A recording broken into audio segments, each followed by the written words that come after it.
Following a weekend of street protests and widespread anger over the accidental shooting down of a Ukrainian passenger plane, Iran says it has arrested a number of people for their role in the incident. All 176 passengers and crew members on board the airliner were killed when the aircraft was shot down as it left Tehran last Wednesday.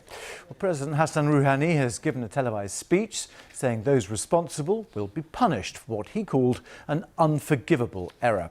He announced a special court would thoroughly investigate the incident.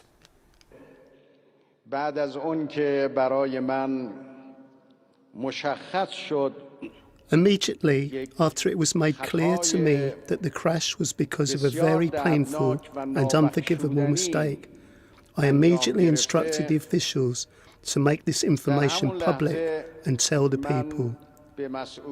This incident is an extremely bitter incident, and it is extremely hard for people to accept. Even if the aircraft had crashed because of technical problems, it still would have been very hard to take. But after it was confirmed that it was human error that led to this tragedy, it compounded public sorrow many times over. Hassan Rouhani. Well, the British Prime Minister Boris Johnson has been talking to the BBC's Dan Walker about that incident. This is a little of what he had to say.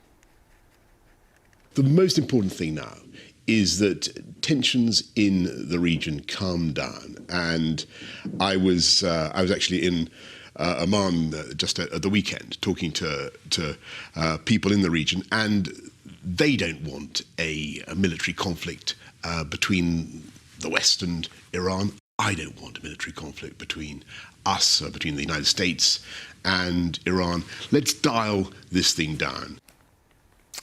Let's get more on what's been happening, because protesters in Iran have been holding demonstrations against the government since Saturday, some met by a violent police crackdown.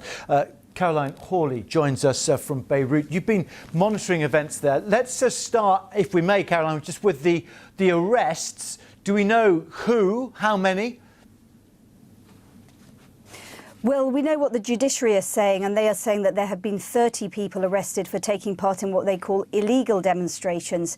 But they have said that they are going to show tolerance to people taking part in legal protests. Now, it's not clear what is the difference between a legal and an illegal protest. You'll remember, of course, that the British ambassador, Rob McCare, was arrested over the weekend. He said that he was attending what started as a vigil, and then there was some chanting and that he'd left. But the Iranians have said that was an illegal protest. So we don't know the names of those who have been arrested. We know that the son of a prominent opposition activist has been reported to have been arrested, and also a very prominent film director, and she had called for a nationwide rally to honour the victims of the plane crash.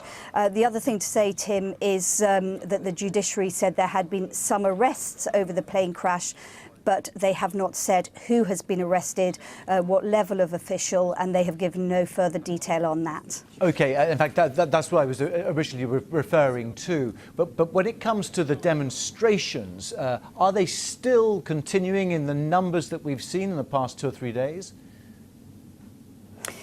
It's hard to be honest, because independent reporting is not possible to judge the scale of the protests. What's very, very interesting is that Iranian state media has started, or news agencies affiliated with the state have started to report on the protests, but we know that they took place on Saturday, on Sunday, on Monday yesterday as well. We know that riot police were out, that batons were used, and there are some indications from videos posted on social media that live fire was used, but it's hard to get a sense of the exact scale of this. What we do know is that there is absolute fury over what happened to the plane crash and everything that led up to it, basically, and that anger has not gone away and is not going away.